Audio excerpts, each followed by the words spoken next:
সাংবাদিক ভাইরা, বিভিন্ন রাজনৈতিক দলের নেতৃবৃন্দ, বিভিন্ন ইউনিয়নের বর্তমান এবং সাবেক চেয়ারম্যান বৃন্দ এবং বিশিষ্ট জনেরা, আসসালামু আলাইকুম। আসলে 2014 থেকে 19 আমি এই উপজেলার ভাইস চেয়ারম্যান ছিলাম। এই উপজেলাবাসী জানেন ভোটার দিক দিয়ে চেয়ারম্যানের সাথে বেশি ছিলাম, কিন্তু এই উপজেলাতে শান্তিতে একদিনও পরিচয় আসতে পারে। উপজেলা চেয়ারম্যান থাকা অবস্থায় বাড়িতে একদিনও ঘুমাতে পারি না, বাড়িতে একদিনও ঘুমাতে পারি না। এরপরে সেই 5 বছরও বাড়িতে ঘুমাতে পারি না, কারণ আন্দোলন সংগ্রামে ওয়ানকাটিতে আমার ভূমিকাটা একটু আগে থাকে। তখন 5 তারিখে বিজয় হলো, আমি নিজেই মনে মনে একটু আশা করছিলাম যে মনে হয় বাড়িতে খুব আরামে ঘুমাবো। চিন্তা ছিল আজকে রাত্রিটা আরামে ঘুমাবো। হৃদয়ে ওখানে আমি প্রথমে মিছিলের ছেলেদের সামনে আসি, পাকিস্তা থেকে এদের নিয়ে আমি জনগণের মধ্যে যে উৎসাহ দেখেছি, পাত ভাঙা দোয়া দেখেছি, মানে লোকের এই উচ্ছ্বাসকে ঠেকাতে পারে নাই। করা হয়েছে পরে রাখতে জানি ঠেকাতে পারে নাই। ছেলেরা আমি এক জায়গায় দাঁড়ালে ছেলেরা কথা বলে না, এরকম সব ছেলেরা আছে, কিন্তু আমি সেদিন পাত ভাঙা দোয়াকে ঠেকাতে পারি না। আপনারা জানেন গত আমরা সমাবেশ করলাম 6 তারিখে, আমাদের একটা র্যালি ছিল 5 তারিখ 6 তারিখ র্যালি করা হলো।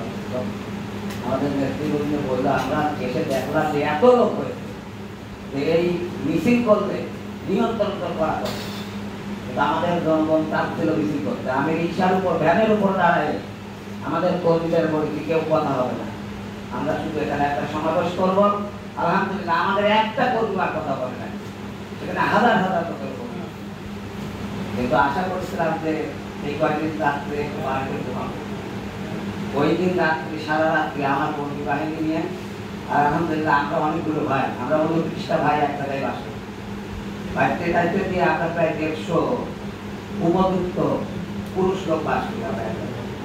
আমি তাদের দিয়ে আমার পাড়ার হিন্দু ভাইদের বাড়ি, যারা বিরোধী দল আছে তাদের সবাই বাড়ি লাঠি সুতা নিয়ে আমি বাড়ি বাড়ি সারা রাত্রি পাড়া দিয়ে আমি ওই বাড়িগুলো ঠেকানোর চেষ্টা করতাম, কারোর বাড়িতে আক্রমণ হতে যায়। পরের দিন থেকে আমরা যেটা দেখলাম যে বিভিন্ন জায়গায় লুটপাটের একটা অবস্থা সৃষ্টি। আমি ওই দিন উৎপার ভাই আর আমরা দুজন যদি থানার সামনে না থাকতাম আমরা ভালো লাগে, থানা রক্ষা করা সম্ভব হতো না। আমরা দুজন ঢাল হিসাবে সেখানে আমরা আলহামদুলিল্লাহ আমাদের যত ছেলে পেলে হয়েছিল ব্যয় উচ্ছ্বাস ছিল, এই ছেলে পেলেগুলো আমাদের প্রতি শ্রদ্ধা রেখে থানার দিকে আগায় না। কিন্তু কিছু বিশৃঙ্খল ঘটনা ঘটেছে যেগুলো হচ্ছে মানে এটা সহ্য করার মতো ছিল না। এই ছেলে পেলে তারা ধৈর্য কম, এরকম ছেলে। আমি গত 7 তারিখে আমার এলাকার লোকজন আসছিল আমার বাসা, তাদের সাথে বৈঠক শেষ করে রাত্রি 1টার সময় সংবাদ পেলাম যে বাজার করে। আমি সাথে সাথে সেনাবাহিনী অফিসে ঢুকলাম। আমি আমার পরিচয় দিলাম, আমার এক ছোট ভাই হচ্ছে নৌবাহিনীর ব্রিগেডিয়ার জেনারেল হেড অফিসে আছে, আমি ওর পরিচয় দিলাম যে আমি ওর বড় ভাই, আপনারা এই এলাকায় ব্যবস্থা করেন, আমাদের স্বর্ণকার পদ্ধতিতে লুটপাট হবে, এটা প্রায় 100 কোটি টাকার সম্পদ। আমি কথা বলার পরে উনি বললেন যে দেখেন ভাইয়া আমরা তো জিডি না পাঠালে অনেক জায়গায় আমরা লোক পাঠাচ্ছি, দেখাচ্ছি এই কথাগুলো ভুয়া, এই জন্য একটা জিডি না পাঠাবে আমরা সেনাবাহিনী পাঠানো আমাদের জন্য কষ্ট হবে। লুৎফর ভাইকে দিলাম, লুৎফর ভাই অনেকটা অসহায়ত্ব বোধ করি।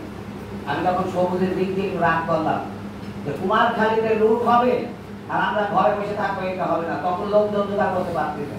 আমি আমার ছোট ভাইদের সবাই থাকবো, সবাই দেখো লাঠি সুতা যা আছে নিয়ে আমি 16টা মোটর সাইকেল নিয়ে 48 জন লোকটি বাজারে এসে দেখি যে 20-22 জন বান্ধব বাজার আছে, বেশিরভাগ আমাদের হিন্দুস্তান বলে এই স্বর্ণকার করছে।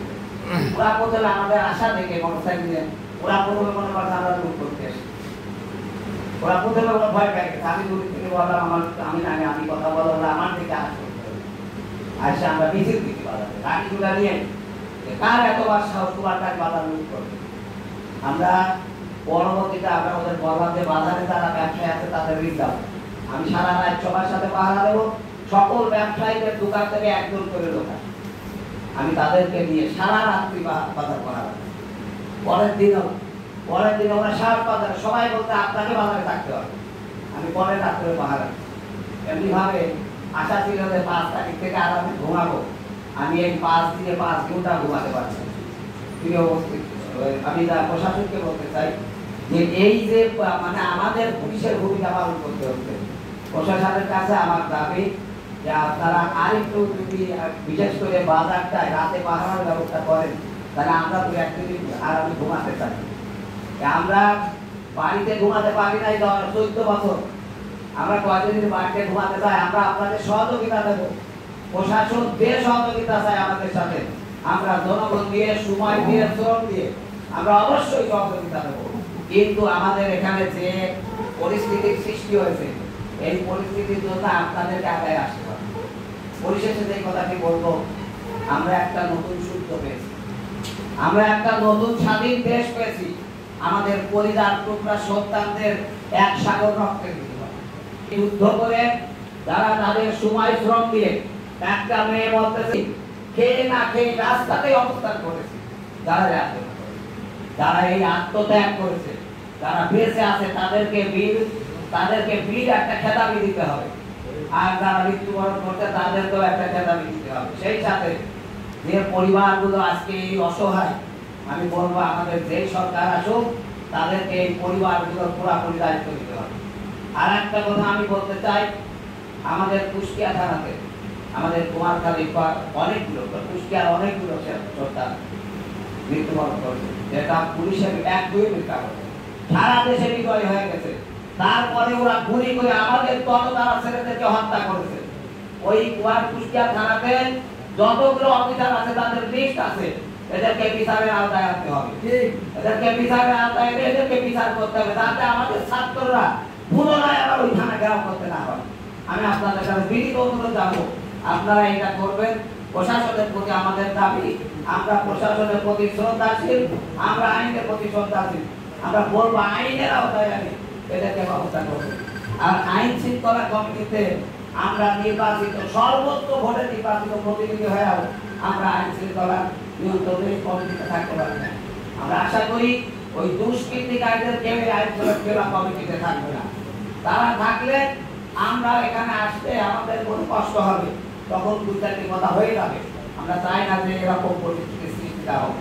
আমরা আমাদের পক্ষ থেকে, বাংলাদেশ জামাত ইসলামের পক্ষ থেকে প্রশাসন সহ সকল ক্ষেত্রে এই দেশকে নতুন করে নতুন একটা সোনার বাংলা বানানোর জন্য যত রকম সহযোগিতা প্রয়োজন আমরা ইনশাআল্লাহ বাংলাদেশ জামাত ইসলামী সেই সহযোগিতা দেব।